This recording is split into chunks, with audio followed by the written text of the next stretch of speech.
Hello race fans and welcome back to Classic Race Club. Thank you all so much for the great response to the first video. I really wasn't expecting the kind of outpouring of love for it that I got. I was a little bit worried that the race itself would be a little bit not a memorable race enough. I mean, it was a good race, but it's just one that was personal to me, not so much, you know, I didn't know if it would be enough for everyone else, but so much great stuff for it, so much discussion in the comments on YouTube and on Reddit and on Twitter and all over the place. Thank you all so much. Great stuff. And yeah, Classic Race Club is probably here to stay, so let's get straight into episode 2. We are only coming up on probably the best weekend of the year for motorsport. It's the one time of the year that race fans don't mind there being 3 of the biggest races of the year clashing in one weekend. It's the Memorial Day weekend, it's the Monaco Grand Prix, it's the Indy 500, and it's this race that we're having a look at today. The race that happens to be one of the 4 of the Grand Slam in NASCAR. You've got the biggest, which is the Daytona 500. You've got the fastest, which is the Spring Talladega race, traditionally known as the Winston 500. You've got the toughest, the Southern 500. And then you've got this race, the Coca-Cola 600, the longest. And when I say 600, that's 600 miles. Now for context, the Bathurst 1000 works out at 620 miles. And they have co-drivers. Yeah, let's sit down and get a beverage ready, folks. This is a bit of a beast of a race, and we've picked a very special one. Green flag, green flag. 6 years on from the last Classic Race Club, we're in 2007. I'm in the penultimate year of secondary school, and amongst studying for my GCSEs and probably spending too much time playing Need for Speed Carbon rather than revising for said GCSEs, I discovered something called girls. Mind you, I'd always have the same problem. None of them ever seemed very interested in a hot date that didn't involve the cinema or dinner or anything like that, but 4 hours of NASCAR instead. I literally have no idea why that wouldn't appeal. I even offered to pay for the Doritos for NASCAR. It was also a bit of a big year. It was a year in which we saw a brand new race car in the car of tomorrow, which, you know, all the drivers completely loved and didn't say sucked in the very first race it was used. I'm still not a very big fan of these things. I can't stand to drive when they suck. We also had a new manufacturer turning up in the sport in Toyota, and it was the long-awaited farewell tour of the Gen 4, probably the best all-round race car in NASCAR history. I mean, I'm ready to admit it might be a little bit like how you prefer or kind of tend to go for a certain James Bond actor. Whenever you watch your first James Bond film, that actor seems to be the kind of your favourite from there on. In which case, the Gen 4 race car is my Pierce Brosnan. Now, overall, it had been a low-key Memorial Day race day. Fernando Alonso laid a McLaren-sized beatdown on the Monaco Grand Prix, beating the nearest non-McLaren car by over a minute. Yeah, you thought Mercedes bitch-slap races these days. While some kid called Lewis Hamilton finished second. I don't know, have you heard of him since? Yeah, unfortunate really. Meanwhile, Dario Franchitti won a rain-shortened Indy 500. The last Indy 500 up until now to have a rain-shortened ending. NASCAR, over to you. No pressure or anything, you understand? It's an all-Penske front row that leads into the green. Now, we're in for 600 miles tonight, so no more analysis, no more faffing about before the race. Let's just get cracking, and let's bring the noise. Happy Memorial Day, everybody!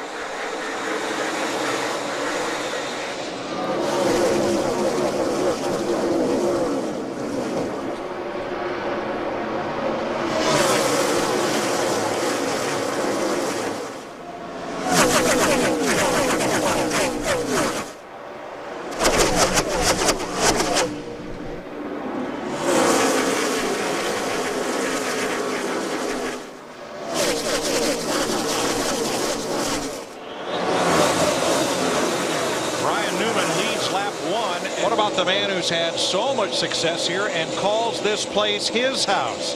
What's Jimmy Johnson's name? Paige?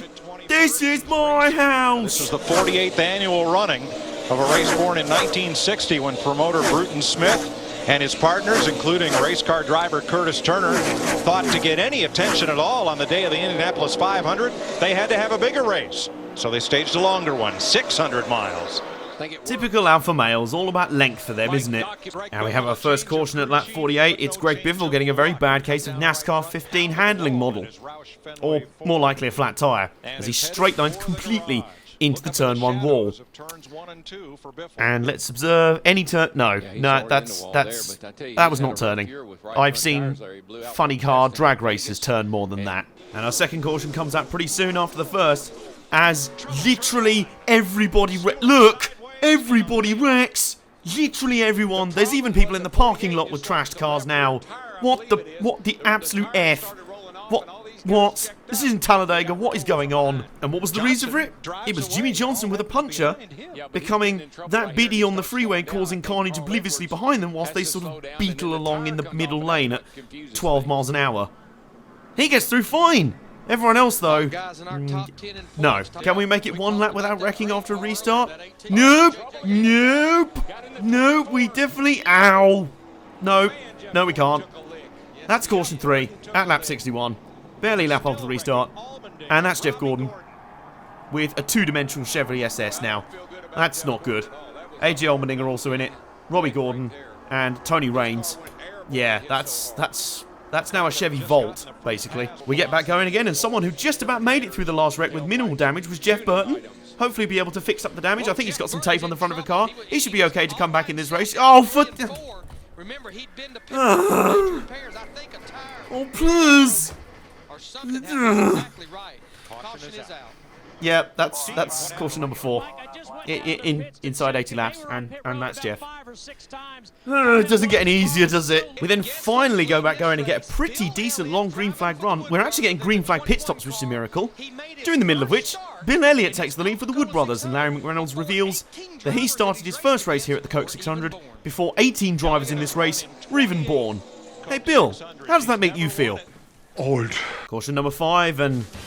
man, it's time to get nostalgic. Do you remember those good old days when you'd actually see the debris that caused a debris caution? Meanwhile, under this round of pit stops under caution, it's a bad error for Casey Mears. He's too fast exiting. That'll hurt his chances of winning as he has to go to the back of the longest line. Wait, what are you lot laughing about at the back?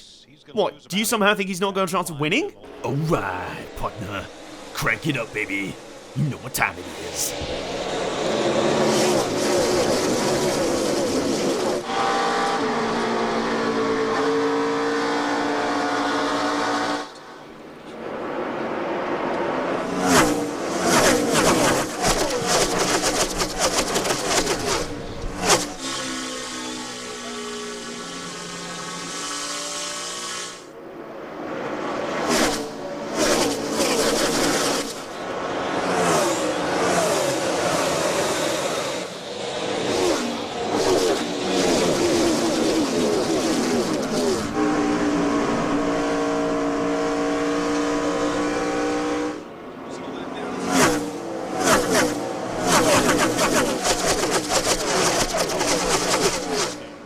Haven't really talked much about the battle for the lead so far because, you know, cautions and stuff.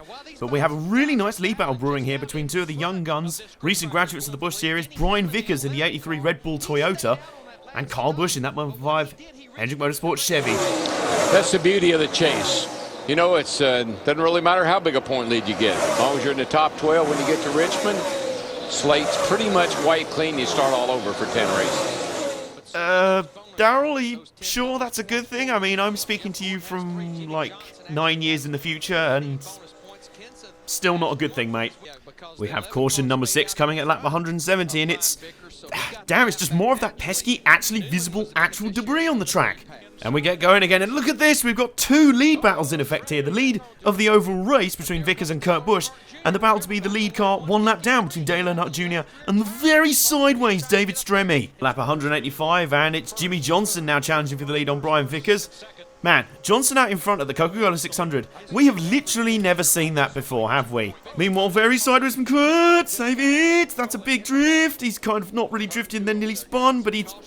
well, he hasn't hit anything, so... I guess that's the result. Anyway, it's caution number 7. We get back going again, and at lap 209, Brian Vickers retakes the lead from Jimmy Johnson. Now, I don't know, I'm not sure if Jimmy Johnson just gave Vickers a wide berth, because, I mean, you know, only last year, the last time Jimmy Johnson tried holding him off for the lead, it didn't go well.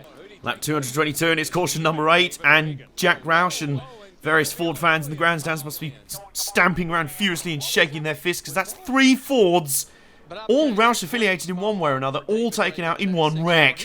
Carl Edwards spins first, takes out his teammate David Regan, and then Bill Elliott piles in for good measure. It just couldn't have gone any worse for Ford, could it really? Now pay very close attention to the car that just manages to sneak through all the carnage. Bill Elliott doesn't, obviously, but watch who does. Meanwhile, we have fresh dramas for two of our leaders as Brian Vickers has a power steering failure and Kyle Busch has to change a battery. Like, seriously, what is going on at the moment? This is just Calamity Central. We get back going in at lap 227. Look at this pass from Matt Kenseth. It's round the outside. Out of my way, Jimmy. I do not care if this is your house. I'm having the lead off your son. We go green for a decent length of time and... Wait, who's that on screen? NASCAR will be like, Jenny Clayfield? James Hetfield? John Bradshaw Layfield? Yeah. Yeah, no, that's him. In all seriousness, though, I have chatted to Jeremy a few times on Twitter and everything. Really, really cool guy. His race team at the moment, really cool as well. I'd recommend... Obviously, we all know the story of what happened and why he's not in NASCAR anymore. I'd advise you watch the two-part YouTube series on his YouTube channel, just explaining their side of the story more. No matter what your judgment is and what your opinion, it's a good watch, trust me. We then have caution number 9 at lap 252 as Kyle decides to scrape all of the paint off the right side of his car and attempt to beat David Reagan's record for just how quickly one's race can go right down the toilet. Wait a minute, on the restart... John Bradshaw Mayfield's leading? Well, I mean, he was. Like, not for very long. And, yeah, okay. You might want to stick to announcing, JBL. No, actually, second thoughts, don't do that either. Now, it has to be said that Fox Sports' coverage is normally excellent, but it's not very good here. Watch Casey Kane. Oh, he's sideways! I think he's still sideways. Well, he crashed. Thanks. Would be nice to, see that. Anyway, it's caution number 10, as you probably guessed. Yaley, now in the 5th position, knows that he has got to get the job done for Joe Gibbs Racing, or he is liable to lose his ride. He is in I mean, I don't know, who would replace him in that number 18 car in 2008? It's not like anyone untalented would suddenly fall out with their very strong team and become available next year, would it? We have caution number 11, as JBL goes for a spin. Sort of. No, he doesn't. And you know what really caused that? He was wow. It's written all over his hood what he was going to do. A 360. A 360. He did it. Okay, DW, I'll give you that one. It was terrible, but I'll give you it. Alright, who let someone eat chili on pit road? Pretty soon after, we have caution number 12. Ouch. Seriously, which Busch brother had the worst night this night? It's almost like Kurt was just saying, yo, little brother, I see your trash race car, and I raise you this. And caution 13 comes out not long after that, lap 338, and now it's Brian Vickers attempting to have a two-dimensional car. The timing of this caution, that totally won't be an important factor on this final round of pit stops. It's been that sort of race, folks. Look at this. This is a car running in the top 10 right now, and it's basically rocking the me playing NASCAR 15 online look. There's not a straight panel on that car. It is literally being held together with duct tape and crossed fingers. This is not going to be about who has the best car. This is who can make it to the end on fuel, and I get a feeling of our top 15 cars, there may not be very many that can make it to the end. If any at all. Oh, really? Really, really, really? Well, I think now's a good time to find out, and now is also a good time to realise why fuel mileage races aren't necessarily boring. So basically the setup here is that everyone, we think, has to pit one more time. Of the leaders, it's Matt Kenseth who easily blinks first. He has pits with 20 laps still to go. Is he trying to bluff the rest of the field out? Who knows? The mystery of fuel mileage continues. And now a blow up for John Bradshaw Mayfield. Is there going to be a caution? Surely it's smoking all over the place. No caution! There isn't a caution! The tension is real! It quickly starts to emerge that there are at least two guys who think they can make it on fuel. Veteran Ricky Rudd and power steeringless, exhausted, battered, beaten up Brian Vickers. This is a guy who's driven almost half the race with no power steering. Give that guy a cookie regardless of the result. And the leaders start pitting en masse with 9 laps to go. There's Jimmy Johnson in the lane. Question is, does our leader Tony Stewart come to pit road yet? Yes, he does. Here we go. Dale Jr. also comes a lap later as well, and the question remains, will anyone try and stay out and go the distance? In racing's longest event in NASCAR. What are these drivers racing from? They're not. They're racing to race's longest night in NASCAR. It's NASCAR MXC, Most Extreme Elimination Challenge. Seriously, look at the people who are in the contention to win this thing. You've got Casey Mears, JJ friggin' Yaley, Kyle Petty, Ricky Rudd, who was retired last year. All of the WTFs just all over the place. Who is going to last, if any of them, to the flag? Well, in the end, Mears is going to have enough to win. He creeps home across the line and he wins his first career NASCAR Sprint Cup Series race. What? What even? What the? What? That was exciting. Yeah, baby! Thank you, National Guard. I'm out. And he runs out of fuel half a lap after the finish line. That is timing to a T. Do you think he's happy?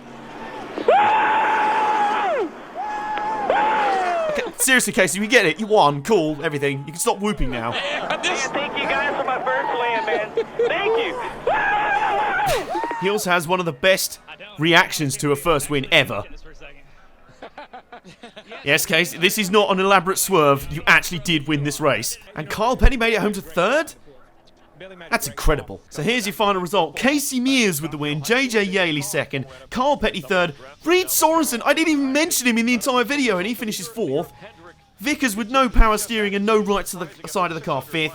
Seventh for Ricky Rudd, a man who retired the previous year. Matt Kenseth was the last car on the lead lap in 12th. Tony Raines wrecked early on, he's 14th. And this was a race where you could finish 6 laps down and still get to top 20. Yeah, this was a pretty insane race. Genuinely, it's fascinating watching this back now because Casey Mears has kind of become one of those guys now who's almost like a David Reagan or a JJ Yaley or a Landon Castle, maybe a Reed Sorensen. Some of those guys who came through some of the big teams initially didn't quite work out but are now a hero of a small team. Casey Mears is the hero of Germain Racing, the number 13 car, and honestly, I don't think anyone would begrudge him having career win number 2, would you? You'd have to be pretty sour. And don't you dare be sour! Anyway, it is time to end Classic Race Club number 2. The last Gen 4 race of the Coke 600. And, yeah, we've never quite had a race this good since, so we miss you, Gen 4. Will the Gen 6 produce for a bit even better one in 2016? We'll find out on Sunday, and I'll have a lot of fun watching it, probably alongside you guys as well. In the meantime, thank you so much for locking in to Classic Race Club. And I'll see you guys next time, race fans. Thank you.